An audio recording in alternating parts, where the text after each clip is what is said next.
I think RuneScape players are doomed for the rest of their days to always see when there's a number 73 somewhere. Very, very cool. Okay, so another big update to Tombs of Amascut. This one being some changes. We're going to run through this as quickly and smoothly as possible. Keep it as a TLDR. And let's see, under 10 minutes, we can probably make it happen. Okay, so the wardens, when the wardens die, death animation does the time doesn't keep ticking while it's doing the death animation. That's just basically a free 15 seconds to everybody's PBs. Fixed a bug where Monster Exam didn't work on the obelisk. That'll, open up some, some new metas for the obelisk, perhaps. Show us what to use on it. Fixed an issue where players could get stuck in purgatory. Cool, thanks for fixing that. Issue where the wardens could attack during the transition to phase 3. I actually saw this happen firsthand a few times. You kill the core of the warden as it wakes up, and you know how it transitions you to the phase 3 at that point. And the warden just stands up and whacks someone for a 50 with melee. It was pretty funny. Mid-raid loot, so they've switched the Ambrosia and Adrenaline back to 2-dose variants. However, the quantity offered has been decreased. I don't know what they mean by this. Have they decreased it further? Or is that just the already decreased amount? So, I think they're saying that you get 2-dose variants, but you're only getting 1 potion. Before they were giving 2 Ambrosia, and they were each 1 sip. Now it'll be 1 Ambrosia with 2 sips. They just really sucked at explaining that. The life and chaos options have been rebalanced to be more appealing. That's good. Life and chaos, very good. Ambrosia has a rare chance to appear in chaos again. Cool. We have fixed an issue with mid-raid loot disappearing after users. Yeah, that's a bug. They should have put all these bugs as bug fixes at the bottom. That's okay. This is insane. Tumeken's Shadow. We want the Tumeken's Shadow to feel like a dominant force and a huge upgrade both inside the raid and out. On that theme, the following stat boosts will now apply when wielding Tumeken's Shadow in Tombs of Amascut. Keep in mind, this is only in ToA that this applies. They've changed the accuracy and the magic strength modifiers from 3x to 4x. They've given this a straight up 25% buff, which is crazy. Is it a 25% buff or is it a 33% buff? I had that argument with somebody. So 3x, what's 33% of 3x? That's 1. 1, it's a third. So you add 33% and it becomes 4x. Anyways, regardless, literally panic buy. I was going to show this, here's the wiki page. If you guys are ever looking for real prices, you click on that spot right there, and it'll show you. Can you guys tell, this is the past day, can you tell when the update post came out? Yeah, so it was 1562, pretty much that whole day, around 1550, and then boom, 1950. 1981 was the highest it sold for, it shows you there. And now it went quick crash, quick back up, quick crash, back up again. It's steadily climbing since in the past 3 hours, basically. So it's at, as you can see here, 1.88 billion. Pretty crazy. I like that the Shadow is going to be pretty expensive for a long time. The Scythe from TOB is just not as exciting. You get a Scythe split, and at times the Scythe was 400 mil. Let's pull it up actually. So if we go back to the past year, you had a Scythe at 380 mil. You get the big ticket item in a 4-man, you're getting less than 100 mil. Whereas with this now, it's you go from rags to riches overnight. I think it's pretty cool. I like that. Okay, miscellaneous changes. Pathing issues in Zivak's lair. Time between water refills in Krondis has been reduced. Right click, you can do quick pass now. So if you guys are looking to change your menu items, turn on the menu entry swapper on Runelite and hold down shift, right click your thing, and then you can change it to go quick pass for everything. Ornament kits. This is a big one. This is going to spark some controversy for sure. First off, they look cool as heck. Like that suits it. Obviously, it's the same colors, but it'll look cool outside of having Masori. Like, you don't just need to have Masori. I like how they put on Pegasians and these gloves to be like, look how cool it looks. No one wears fucking Rangers gloves. People don't even know those exist.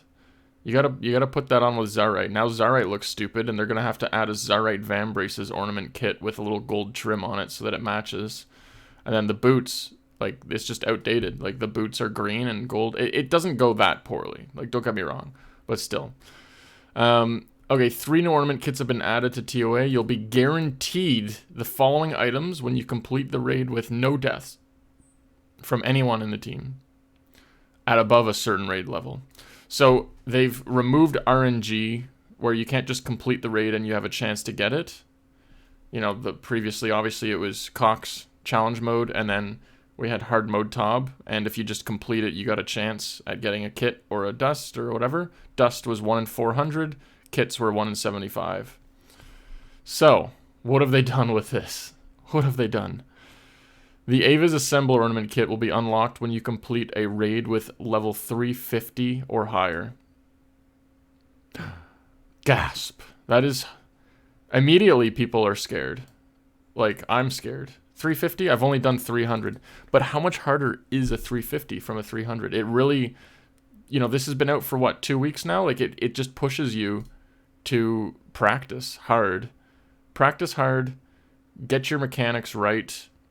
Maybe there's a bit of RNG in that as well at 350. Like, you need some good RNG, some good T-bow hits, stuff like that. If you do enough 350s, you're going to get it. Like, anybody who can complete a 150 can complete a 350. You just change your gear up, you know, borrow your friend's Osmumton's Fang and Tumeken of Shadow. Don't scam them. I don't know. 350 is obtainable. That one looks good. The Ward of Elidinus Ornament Kit. It looks spicy. It looks cool.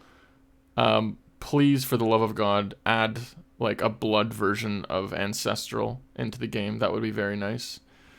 They've got the light version, which obviously is from challenge mode Chambers. But now they got to get a dark red and black version. That would look so cool.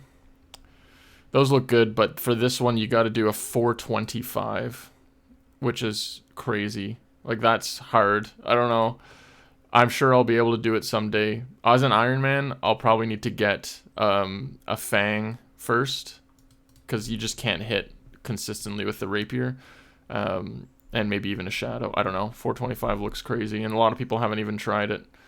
Like, I'd say like 0.0001% of the community has even tried it or completed it. Osmundton's Fang Ornament Kit.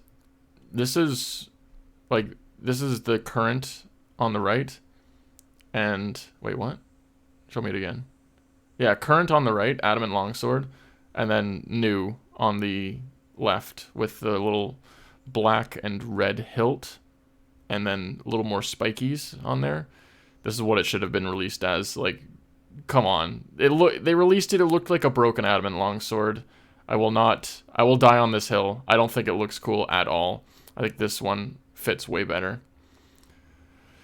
But you got to do a level 425 raid. As soon as you do it, you get the kit. That's the nice part. You know, some people might not go for these for a year. They might just wait for more and more better gear to come out, more and more solved metas, stuff like that. But yeah. If those weren't badass enough, the Fang kit will be guaranteed as an unlock with a 500. Sorry, I was reading this above for this one. You need 500 to get the Fang kit. So, yeah, good luck, basically. So, now they've added in also some dust transmogs. Not some dust transmogs. Some transmogs for the Guardian. Tumeken's Guardian, the pet. There's 8 total. So, currently there's 2, if you guys didn't know. So, if I actually look up what it currently looks like. Tumeken's Guardian. I'm pretty sure I hit enter. I hit shift. Idiot. So, there's one version, and then... Oh, they've actually got them already. That's sick. Okay. I'm going to slide this over a little bit. You can see my background of stars, because, you know, it's nice. So there's Elidinus's Guardian. Elidinus in it, bruv. With the sword and the shield. That's the current version. And then there's this version with the 2 swords. Now they've got the damaged one, where it's missing its bottom half and it's missing its like arms and shit. And there's the other damaged version. You can kind of tell the difference in the headpiece. Then we've got Akito. Oh, come on. It's just Akka, but smaller. Babi. Interesting. Just Baba, but smaller. Kefriti. It's just Kefri, but smaller. And Zebo. I want to see this in game so badly. It looks so cool. Yeah, so there's the transmogs, and they look cool. Oh my gosh, I've gone over 10 minutes. I'm so sorry. There are 8 transmogs available in total, the existing 2, and then the other 4, yeah, I just showed that. You need to do a raid at level 450. You can't die. You need to have all the invocations for the boss you want to get the morph from. So, like, for Baba, when I run Baba for like a 200 to 300, I've got everything turned on except for Mind the Gap, because I just don't want to focus enough, or that much. So now you got to turn every invocation on for it. And then the path leveling, you must complete that boss at a level 4 or higher. So you got to do a level 450. You need to have the path leveling on, and the boss needs to be at 450, or level 4, sorry. All the invocations are on. I mean, if you're doing a 450, let's be honest, all the invocations are on anyways. And you've not already obtained the item. I don't know why they had to specify that. Only 1 morph can drop per run. So, like, you'll need to do 4 runs to get the 4 ones. At level 450, etc., etc. Cool. Good luck with that one. I want to get the pet, and then I'll start worrying about that myself. But, yeah. Here's what's changed. So, they made Pathfinder better on the point scale, Pathmaster better on the point scale, and Walk the Path better by 5. I don't know why that was even needed, but that's okay. They've made more Overlords, increased by 5. Arterial Spray increased by 5. Upset Stomach increased by 5. I'll actually be running these ones for sure. Like that's an extra free 10. More Overlords. I don't know if that's worth it yet or not for like a casual. On a diet, this one was so free. Just not eat food. Don't eat solid food and you get 20. Like, yeah, I just bring brews and restores anyways. That changed nothing for me. It just gave me 20 for free. So they've lowered it to 15. They could have lowered that to 10, honestly, but that's okay. Lively Larva. That one is free. You just pray range and nothing happens. So they've lowered that. Acceleration. Overclocked 2. They made the Warden ones. They've lowered all of them. So now when you're doing Wardens with everything on, you're missing 15. You gotta find 15 somewhere else. And then Blood Thinners, they've lowered by 5 as well. That one was super easy and super free, so that makes sense. That one makes sense. So yeah, the balancing changes are not intended to make it unreasonably difficult. Like, they're admitting this makes it harder. Like, a lot of the easy ones have now been nerfed. We're proud that it's our most accessible raid yet. We intend to keep it that way. Small tweaks here and there are critical to preserve the longevity and enjoyability of our content. So, yeah, I agree. They've got to preserve the longevity of this content because it'll be 4 more years till the next raid. I'm just kidding, but also not kidding, and also I hope not. For example, the Serp Helm was 5 strength bonus, and they left it for ages, and the Zulrah drop table was like insane 5 mil cash per hour.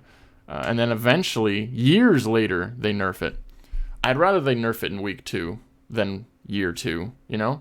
Like, everybody's been doing ToA, people have been completing ToA on the collection log, like everything, and then they nerf it. Like, no, nerf it now, get it over with. I get it. It makes sense. They want to preserve the longevity. It was too easy on release, and I 100% think it was extremely fun because it was easy, but I didn't want to be able to just step in and do my first KC at a normal level on the first try, which I did.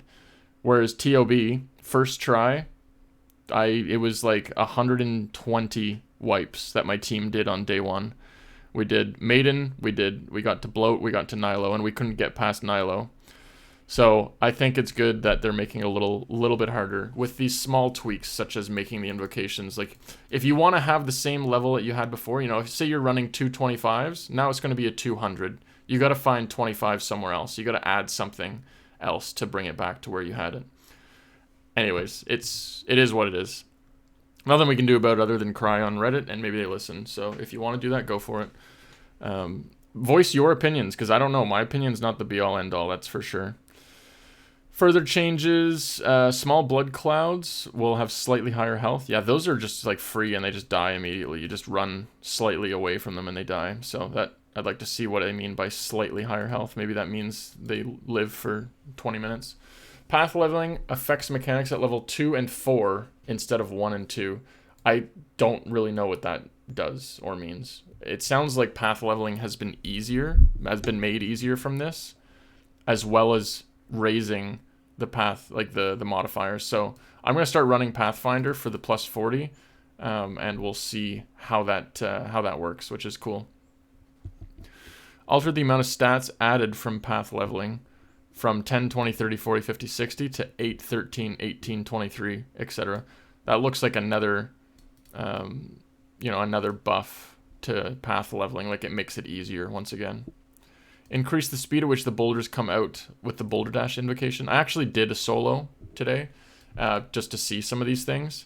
And the boulder dash one, like before Baba's animation of picking up and chucking the rock over his shoulder is done, the rocks are already rolling down. So the animation itself looks like shit, but the boulders are actually coming down quicker. So you would run this for speed runs without a doubt, just because anything that speeds up is good. Path leveling no longer affects the speed at which the Arcane Scarab charges. So again, they're making path leveling a little bit easier with that one. Stay Vigilant invocation now affects Akka's Phantom during Ward 3, similar to the Aerial Assault. Stay Vigilant invocation affects Akka's Phantom during Warden's P3, similar to Aerial Assault affecting... What is the Stay Vigilant one again? I thought that one was like he melees you and then hits you with range. If that's the case, that's insane. Anyways, well, I don't know about that one yet. I'll have to look at that. Players will now be prompted to claim their XP lamp from Misa if they haven't done so yet. HP orbs during the Warden's fight are now the correct height. Sounds good. Activity Advisor. This is new, and this kind of tells you what you have available to you. And what you can do at your level. Like, how close am I to Taibo One-Eye Trio? Well, you need 7 fire-making levels. What? And you learn how to... what does that mean? You need 1 more quest point? That doesn't make sense. Requirements. So is it showing you need 2 more levels, 7 more levels, and 1 more level? Because why does it say you need 1 more quest point? Maybe there is a quest point requirement. Oh, you know what? I'm dumb. I was thinking quest point. That is just literally you need to do 1 quest. There's a quest prerequisite. So yeah, this is really good for newer players or people who don't like watch YouTube for guides or stuff like that. I think it's just a good little update. Other changes: skills tab tooltips no longer disappear after gaining XP on mobile. Cool. PvP rota, stuff like that. And yeah, let me know what you think about some of these. I personally, I don't know. They could have gone many different ways with the ornament kits. I think that's the big piece from this update, is they could have made it so you know, the gold accumulator cape for max cape, like they could have made that so if you run a level 300, you have a 1 in 25 chance of getting it. They could have done it like the other raids, but they just took it in a different direction, where you're guaranteed to get it if you follow these rules.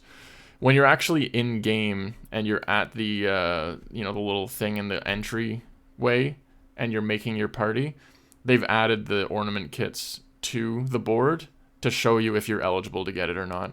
So that's good. At least there's that. Otherwise, it's like you'd have to come back to the news post and like look at it and be like, what's going on? So anyways, if you made it this far, thank you so much. Cool and good. I am going to go run some ToA, hopefully get some... I'm going to start at 350 and try and get the new accumulator. Where is it? It's right here. I'll try and get that, and that will be good. It looks like a craft singles cheese cape, doesn't it? It's like, you know, the Fire Max cape is the cheese cape, and then this one's like craft singles cape. If you don't know what craft singles is, you're not American. That's it. I'm Canadian, but like, you know, it's in America, the northern part. Okay, rambling on. Farewell, have a good time, and I'll see you on Twitch, TTV Falafel. Peace!